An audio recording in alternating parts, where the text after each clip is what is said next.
귀한 성탄 감사 예배, 축하 예배. 오늘 본문은 누가복음 2장 7절입니다. 누가복음 2장 7절 함께 봉독합니다.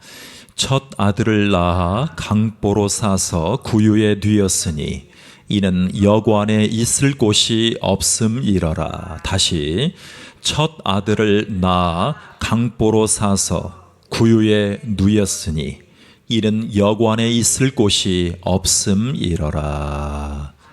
아멘. 복된 성탄 주일입니다. 오늘 탄생하신 주님이 정통 유대 출신이라는 사실을 알고 계십니까? 정통 유대인입니다. 미가라는 구약의 선지자를 통해서 전해진 하나님의 예언의 말씀 때문에 더욱 그렇습니다. 예수님은 베들레헴 에브라다에서 태어나셨습니다. 그런데 미가가 받은 말씀에 이렇게 기록이 되어 있습니다.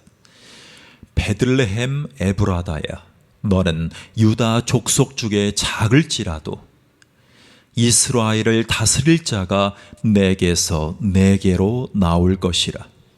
그의 근본은 상고에 영원에 있느니라. 이렇게 얘기했습니다.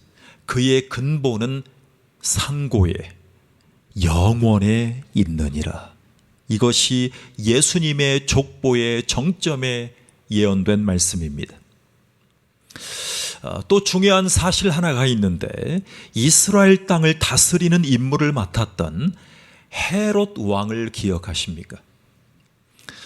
여러분, 헤롯 왕은 이스라엘을 식민지를 삼으면서 분봉 왕을 세웠던 왕입니다. 그런데 왕이라고 얘기를 했습니다. 왕. 그런데 이 헤롯이라는 왕이 본인이 파송받은 왕임에도 불구하고 독자적으로 독재를 했습니다. 자, 로마 본국의 아우구스투스 황제의 비위를 거스리는 장면을 많이 연출했던 분봉왕 헤롯을 오늘 얘기를 해보겠습니다. 여러분, 아우구스투스 황제는 헤롯이라는 왕을 세우고 용인하면서 그를 친구처럼 대해왔습니다. 그런데 더 이상 친구로 여기지 않았다는 역사적인 기록이 있습니다. 친구 같은 사실은 부하죠. 그런데 친구처럼 대하지 않는 거예요. 너무나 비위를 많이 거슬려 왔어요. 자, 상위 권력에 의해서 헤롯은 이 본국 황제에게 비참하게 항복하는 그 장면이 기록에 나옵니다. 다행히 로마 본국의 법정에 있었던 이 헤롯 분봉 왕의 동료들이 있었습니다. 이 동료들이 황제에게 탄원서를 열심히 올리게 됩니다.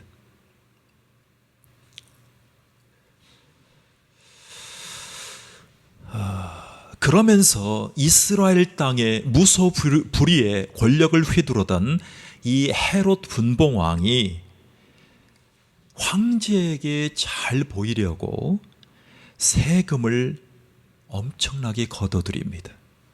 일명 고금리 시대가 된 겁니다. 그러면서 인구조사를 명령하게 됩니다.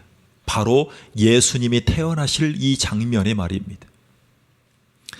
자, 한편 아우구스투스 황제는 헤롯 분봉왕에게 세금을 더 많이 거두라고 강요하고 지시를 하는 협박을 합니다.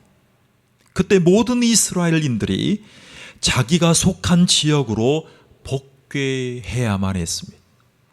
이것이 바로 예수님이 태어나셨을 때의 장면입니다. 배경입니다. 자, 흡사 지금 중동 땅에 불어닥친 여인들의 히잡, 그 머리에 써야 되지 않습니까? 눈만 보이는 히잡 풀이 운동을 하는 상황처럼 비슷한 상황입니다.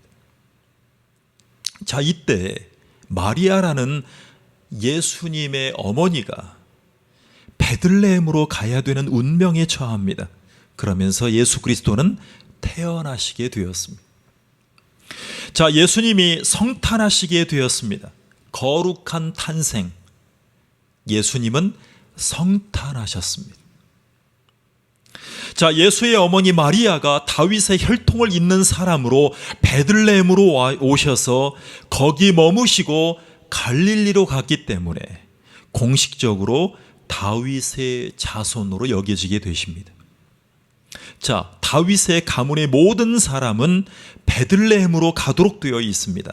자, 그리고 호적하러 온 사람들로 인해서 숙박시설은 가득 찬 상태였습니다. 당시에 여행자들에게 무료로 방을 주는 큰 여관 같은 시설이 있었다고 합니다. 자, 이마저도 거리 순으로 차고 말게 됩니다. 당시에 헤롯 왕을 피해 다닌 사람들이 너무 많았습니다. 그리고 밀리고 밀리면서 늦게 도착합니다.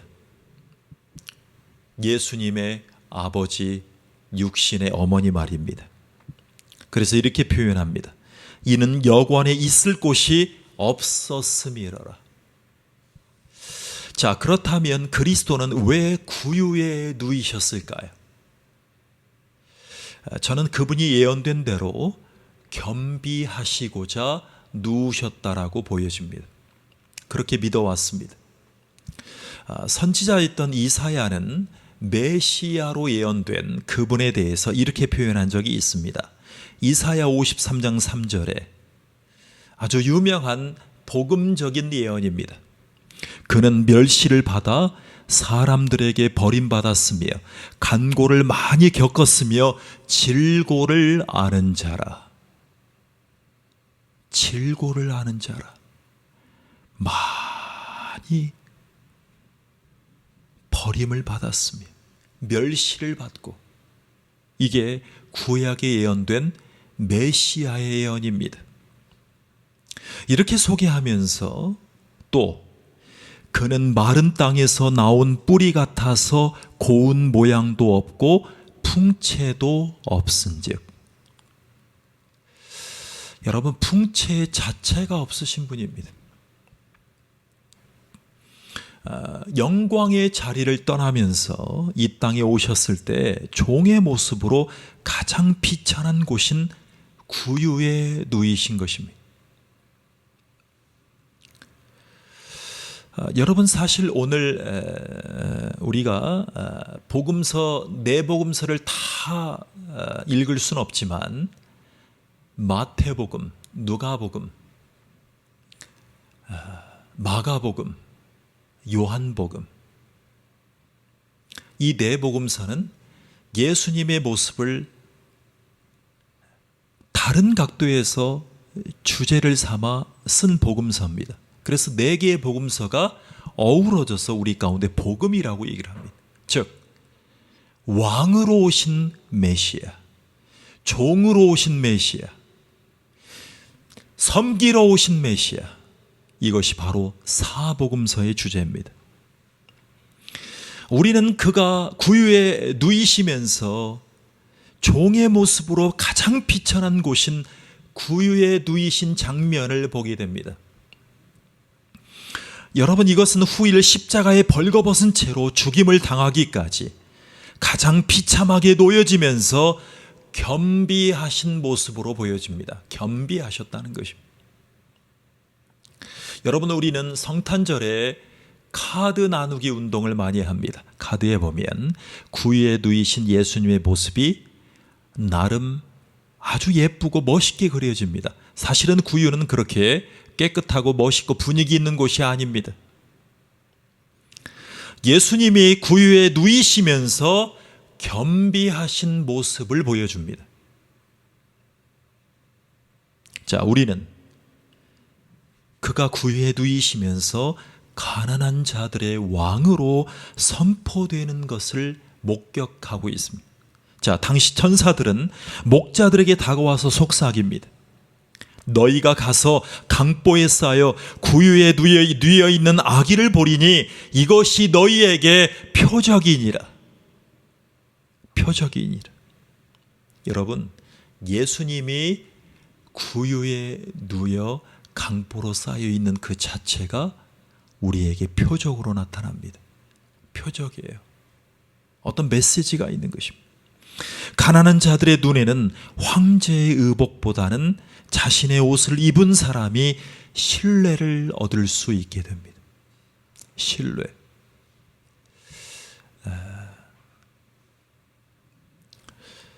여러분, 우리나라에 이 근대화가 되면서 재미있는 사실들이 있어요. 우리나라에 그 개발된다는 그 땅을 미리 소식을 들었던 복부인들이 있잖아요. 복부인들이 정치인들과 결탁해서 그 정보를 미리 알았습니다. 그리고 20, 30, 40, 50화국을 거치면서 수많은 복부인들, 즉 돈을 좀 만진 분들이 그 정보를 알아내고 그 땅을 사기 위해서 갑니다. 그런데 그 땅을 사러 갈 때 벤츠를 타고 가지 않았습니다. 그랜저를 타고 가지 않았습니다. 정말 시골 사람들이 계신 곳에는 허름한 자동차에 몸빼 바지를 입고 갑니다. 그리고 인근에서 온 사람들인 것처럼 하면서 그쪽에 농사를 지을 것처럼 모습을 보여주면서 안도감을 느끼게 하고 그 땅을 사고 싶다라고 얘기를 합니다. 그 시골에 계신 분들과 이 차림새가 같이 하려고 하는 것입니다. 그러면서 그 땅을 사가지고 땅 투기를 해왔습니다. 우리는 그것을 역사로 보게 됩니다. 자, 그런데 예수님은 황제의 의복을 입고 이 세상에 오시지 않았습니다. 사람들의 그 삶의 형편을 아시는 가난한 사람의 모습을 통해서 우리 가운데 오십니다. 여러분, 심지어 가난한 사람들보다 더 힘든 인생을 태어날 때부터 얻으셨습니다. 그리고 그들을 얻으십니다. 가난한 계층이었던 목자들의 고백을 들어볼 필요가 있습니다. 그 당시에 이 양을 쳤던 목자들은요, 이렇게 인정받고 누렸던 사람들이 아닙니다. 그런데 그 목자들의 고백을 들어보면 보통 사람들을 위한 왕이 계신다는 것을 그들이 고백합니다. 시편 89편의 19절에 보면 이렇게 나옵니다. 백성 중에서 택함 받은 자, 백성 중에서 택함 받은 자. 자, 혈통으로는 고귀한 분이라는 것을 고백하게 됩니다. 자, 여러분, 그럼에도 구유에 누이신 그가 가장 비천하고 낮은 자들에게 오라고 초대하십니다. 여러분, 우리가 주님의 보좌에 나아가려면 떨려서 담대하지 못할 것입니다. 하지만 구유에 계신 주님께 간다면 두려움이 전혀 없을 것입니다. 자, 우리 주님이 나귀에 올라타신 적이 있죠. 그리고 예루살렘에 입성하실 때를 기억해 보십시오. 왜 하도 많은 것을 놔두시고 나귀에 타셨을까? 자, 종려나무 가지를 흔들면서 호산나라고 외치는 군중들을 옆에 보시고 예루살렘을 향해서 진행하십니다. 누구나 그리스도에게 다가갈 수 있었습니다. 구유에 누인 채 나약해 보입니다. 그런데 제사장으로 자신을 증명해 보이셨습니다. 여러분, 제사장은요, 자신을 죽여야 됩니다. 죽음 가운데 자신을 놓여줘야 됩니다. 수고하고 무거운 짐진 자들은 모두 무릎 꿇고 하나님의 아들께 입 맞추고 구원자로 받아들이실 그분이 되셨습니다. 여러분, 당시에 바리새인들과 사두개인들, 그들은 종교적인 특권을 가지면서 내려놓을 것이 없었습니다. 그들에게 지워진 짐은 백성들에게 지웠습니다. 유대교의 이 장자들과 그리고 이 다스렸던 헤롯 왕의 이 정관계에 결탁이 되어서 모든 짐들은 다 이스라엘 백성들에게 지우면서 살아왔습니다. 그러니까 예수님의 수고하고 무거운 짐진 자들아 라고 말씀하셨을 때 그들은 수고하고 무거운 짐을 진 부분들이 없었습니다. 그러니까 짐을 지운 백성들을 착취하고 있었기 때문에 예수님과 천적 관계에 있을 수밖에 없었습니다. 여러분, 죄인들의 특징은, 예수님을 대했을 때 이 죄인들의 특징은 자신들이 거절받을 수 있다는 두려움으로 살아가는 분들입니다. 여러분, 계속 죄인 가운데 있으면 양심의 가책이 자기를 사로잡습니다. 그래서 은혜를 거부하는 자로 남아 있습니다.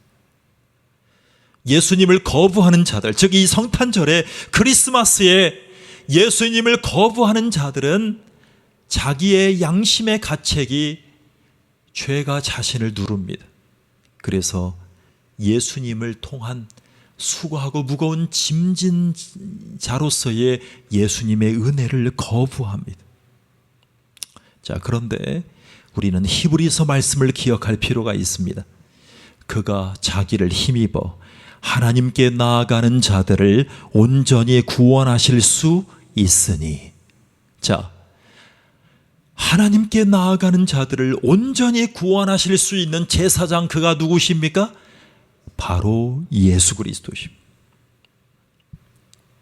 여러분, 우리는 이 복된 성탄절에 서로에게 줄 아주 귀한 선물이 마련되지 않았을지라도, 여러분, 우리는 하나님의 아들을 맞닥뜨립니다.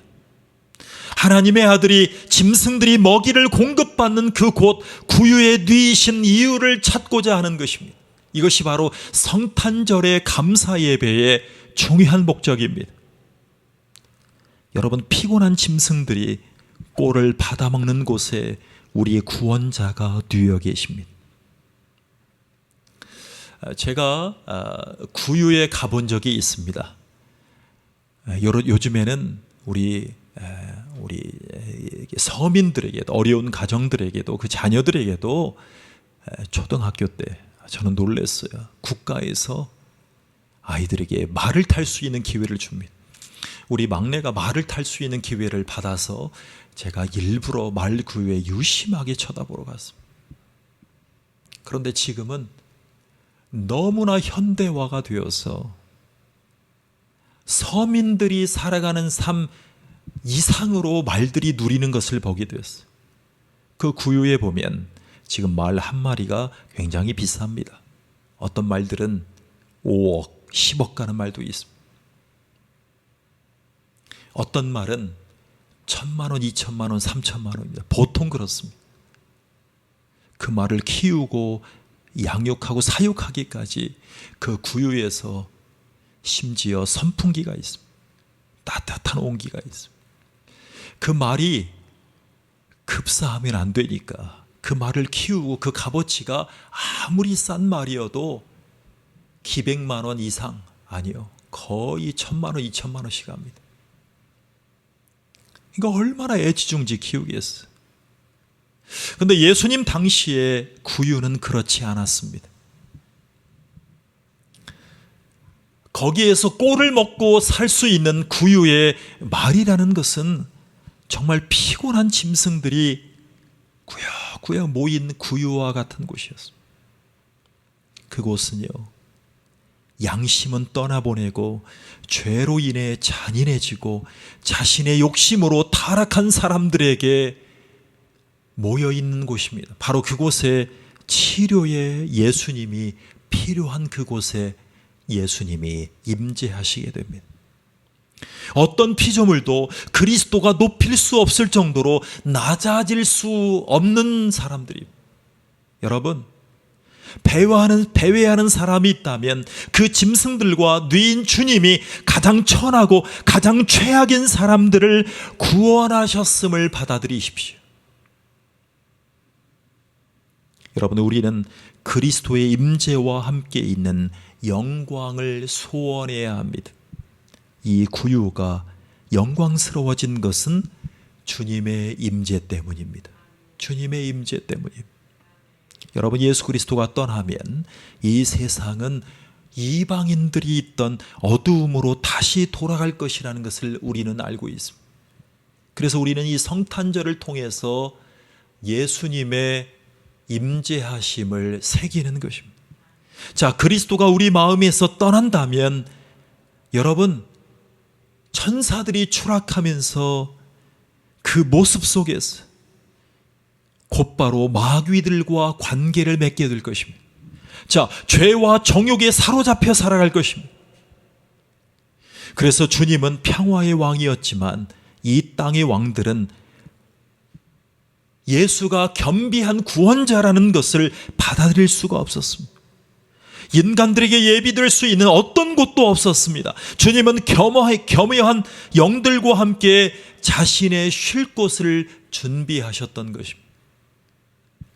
겸손하게 주님께 나아올 영혼들, 가난한 자들의 메시아로 구원자로 오셨음을 기억하시기 바랍니다.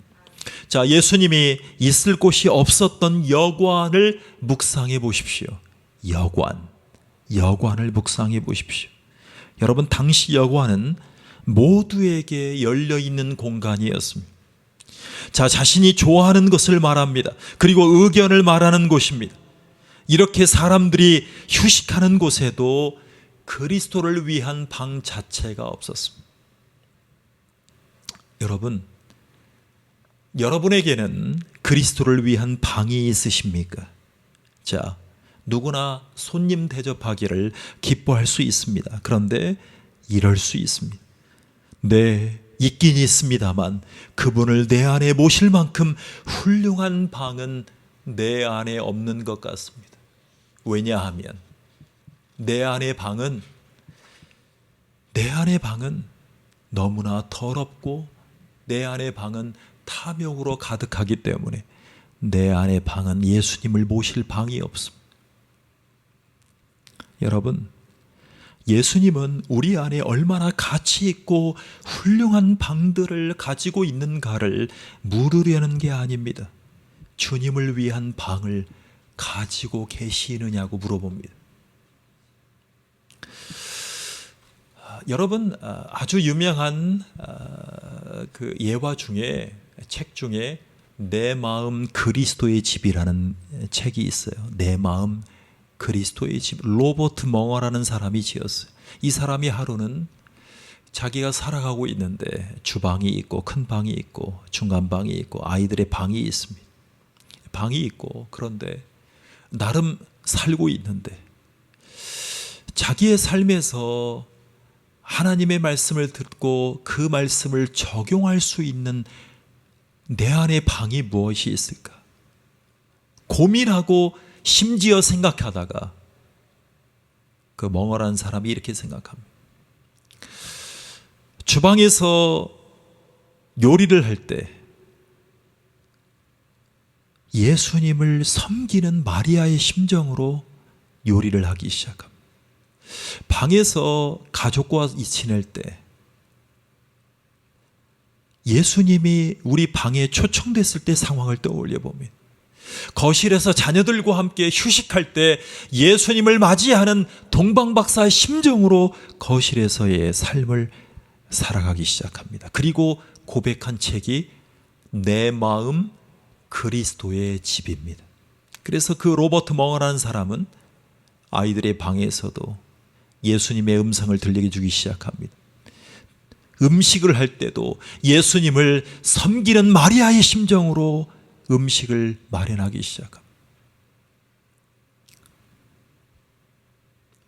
그렇다면 우리의 삶이 달라지지 않겠습니까?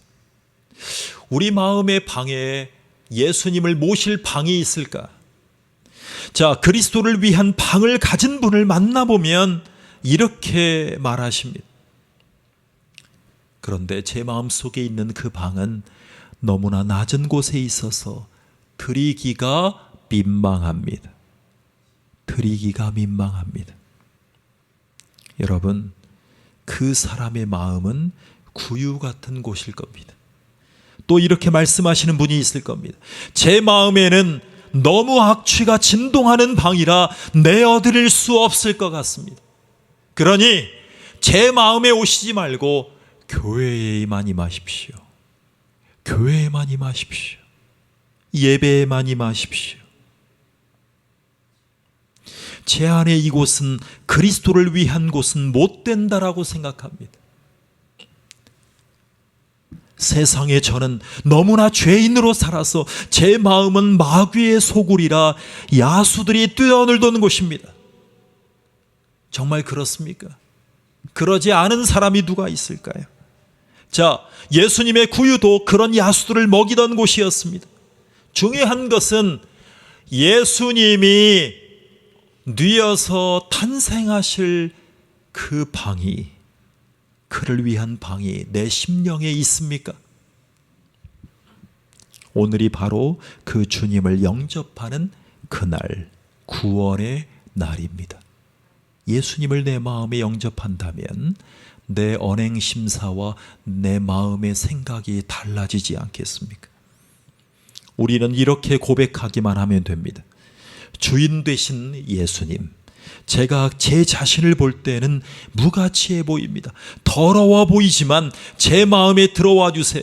그러면 여러분 마음속 구유를 깨끗이 씻어서 황금 보좌로 바꾸실 것입니다. 여러분, 이스라엘의 위로자이신 예수님을 두 팔로 맞아들인다면 가장 행복한 메리 크리스마스가 되실 것입니다. 예수님은 여러분 가운데 영원히 거하실 방을 여러분 안에서 찾고 계십니다. 예수님을 초청하셔서 내 마음에 그리스도의 집이 되시는 그런 축복을 받으시는 저와 여러분 되기를 간절히 축원합니다. 하나님, 너무나 감사합니다. 우리를 사랑해 주셔서 멍어와 같은 마음, 청교도인들은 식사할 때 자리를 하나 비워놓고 예수님과 함께 먹는다고, 예수님이 우리 가정 가운데 임재하셨다, 예수님이 우리 가정을 축복하신다, 예수님이 우리 가정에 키를 쥐고 계신다고, 예수님이 우리 가정 가운데 오셔서 좌정하여서 우리를 복주시고 우리 자녀를 예수님을 누일 방을 선물로 받는다고, 그런 심령을 선물로 받는다고, 우리의 중심에 예수 그리스도를 간직하고 예수 그리스도의 말씀으로 복받는 가정으로 인도받는 가정이 되게 한다고 소원했던 당신의 가정들로 축복해 주시옵소서. 세상의 힘든 고통 가운데도 주님을 신뢰하는 백성들로 우리를 붙들어 주시옵소서. 내 마음에 예수 그리스도를 항상 모셔서 예수 그리스도가 떠나지 않도록 성령님을 사모하고 성령이 충만함으로 우리의 인생이 좌지우지 될 수 있도록 축복해 주시옵소서. 그래서 의식주를 주님 앞에 맡기고 모든 교육과 신앙과 우리의 삶에 필요한 모든 것들을 주님이 거하시는 방 속에서 주님과 상의하고 주님을 모셔드리고 주님을 편안하게 해드리고 주님이 원하시는 삶으로 우리가 인도받기를 원하옵나이다. 예수님의 이름으로 기도하옵나이다. 아멘. 하나님 감사합니다. 우리를 사랑해 주셔서 이 귀한 예수 그리스도가 누일 방으로 예수님을 경배하는 귀한 헌금을 드리게 해주심을 감사를 드립니다. 이 예물을 통해서 주님이 영광 받아주시고 우리가 비록 황금과 유향과 모략을 드릴 만한 믿음이 부족하지만 그러나 주님 앞에 가장 귀한 것을 드릴 인생 헌금을 드릴 수 있는 자로 우리를 축복해 주시옵소서.